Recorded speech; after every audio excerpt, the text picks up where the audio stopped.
Vamos chamar de volta para cá Renata Agostini e o Yuri Pita de novo para a gente falar um pouco mais sobre isso. Renata, antes do aumento, teve um momento ali na Casa Civil pedindo um recuo da Petrobras quanto a esse reajuste, não é isso?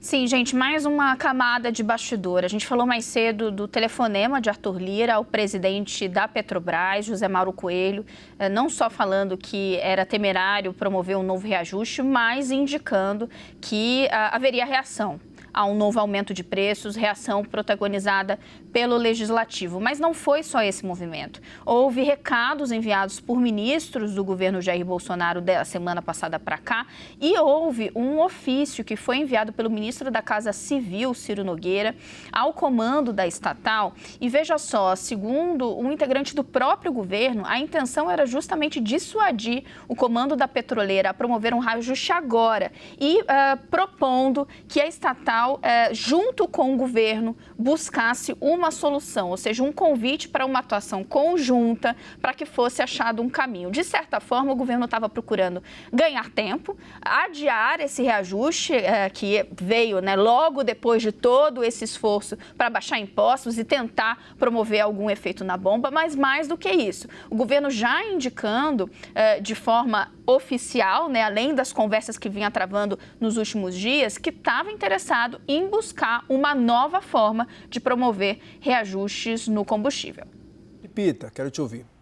Pois é, Kinzo, o que a gente percebe aí, toda uma ação com o governo federal, com a sua própria empresa, que é a Petrobras. Mas pelas entrevistas que a gente viu aqui, que a gente fez tanto com o líder do governo, o deputado Ricardo Barros, quanto com o deputado Danilo Forte, que foi o autor do PLP 18, esse projeto que limitou o ICMS de produtos essenciais, vê-se bem que, de fato, a diretoria da Petrobras está no alvo. E como? Se não for por meio de uma CPI, como disse o presidente, e os deputados foram um pouco mais reticentes, sabem que é difícil colocar para rodar uma CPI num segundo semestre de ano eleitoral, mas fica muito claro que eles querem questionar, por exemplo, a bonificação, a remuneração desses diretores em função da rentabilidade da Petrobras. Muita crítica em função, fazendo uma comparação de que a Petrobras estaria com uma rentabilidade enquanto empresa maior do que os seus congêneres internacionais. Então a gente consegue perceber alguns pontos de qual vai ser a retaliação diante desse aumento que se tentou evitar desde essa operação política de ontem, que a Renata Agostini estava trazendo os bastidores, e que agora fica evidente quais vão ser os desdobramentos a partir da semana que vem, que esses deputados vão colocar em prática. E também, como a gente já trouxe aqui mais cedo no 360, do ponto de vista do Senado, um olhar não só para a Petrobras, mas para a própria atuação do ministro da Economia, Paulo Guedes, porque, afinal de contas, a Petrobras é uma empresa que tem o governo como acionista majoritário e o Senado foi a casa que discutiu mais propostas de políticas públicas, como, por exemplo, o Fundo de Estabilização, justamente para usar os lucros e dividendos repassados ao Tesouro Nacional pela Petrobras para conseguir se criar alguma política de subsídio a esses combustíveis para evitar um aumento que espalha a inflação aí por toda a economia brasileira.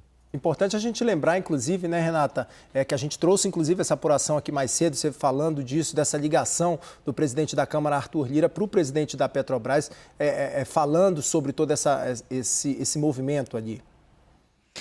Exato, gente. O que está agora no radar, então, ali do Congresso? Olha, ontem mesmo, de noite, no WW, eu fiz nesse plantão, eu estou ficando até mais tarde. Então, ontem de noite a gente estava conversando sobre o aumento de preços e eu falava, olha, quando a gente tem as conversas aqui em Brasília, me parece que o Yuri vai ter a mesma sensação. Fica difícil a gente entender no momento qual seria o colchão de sustentação da Petrobras, porque para onde quer que a gente olhe, tem fator de pressão. Então, você tem uma equipe econômica que entende que a Petrobras deveria dar uma segurada, deveria não mudar, talvez, ali a política de preços, mas entender que são tempos excepcionais, tem que segurar um pouquinho o reajuste. O ministro Paulo Guedes, já há muito tempo, diz nos bastidores que entendia que tinha que ser uma política ali mais alongada, de reajustes que não fossem promovidos no intervalo não inferior a 60 dias, ou seja, segurar por pelo menos 60 dias. Então, você tem ali um entendimento na equipe econômica que, do jeito que está, não está parando muito de pé.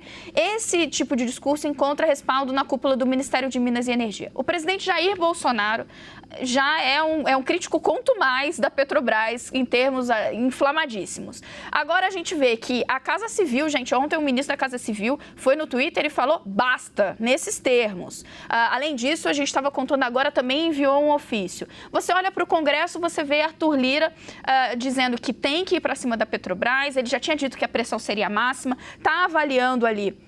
Primeiro, aumentar de um lado taxação da Petrobras, né, cobrando mais impostos da empresa, ou pensar uma forma de revisar justamente a política de preços, dar suporte a essa ideia do presidente de fazer uma CPI. Gente, olha quanta coisa. Aí você olha, mas espera aí, será que então no Senado não se segura isso? A gente viu a oposição no Senado mais cedo falando que acha ótima a CPI. Não, a gente apoia sim, quer ir por esse caminho, tá tudo bem.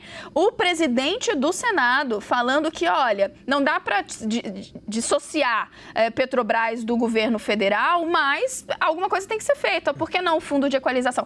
Então, assim, não tem ninguém levantando uma bandeira de que a Petrobras está correta e temos de blindá-la. Algum tipo de solução o meio político entende que tem que ser dado. Seja porque o calendário eleitoral está ali se mostrando e está batendo desespero em parte desses interlocutores políticos, seja porque, gente, o problema é real. Os reajustes são muito elevados, a população está sentindo, a inflação está nas alturas e os políticos reagem a isso. Toda essa repercussão que a gente tem acompanhado e também essa visão ali dentro do Palácio do Planalto, né, dessa preocupação muito grande por conta do ano eleitoral. Apesar do líder do governo ter dito aqui, não vejo isso como o peso disso no ano eleitoral, mas a gente sabe, a gente acompanha, a gente sabe desses movimentos, dos bastidores e dessa preocupação muito grande do Palácio do Planalto por conta desses aumentos nesse ano eleitoral, né, Yuri?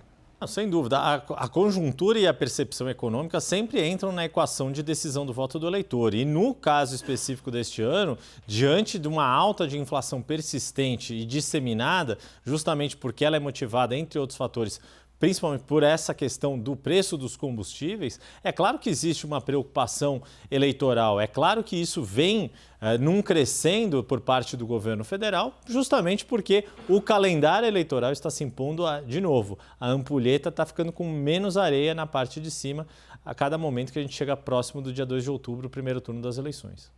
Obrigado, Yuri. Renata, já a gente volta a falar mais sobre outros assuntos importantes também.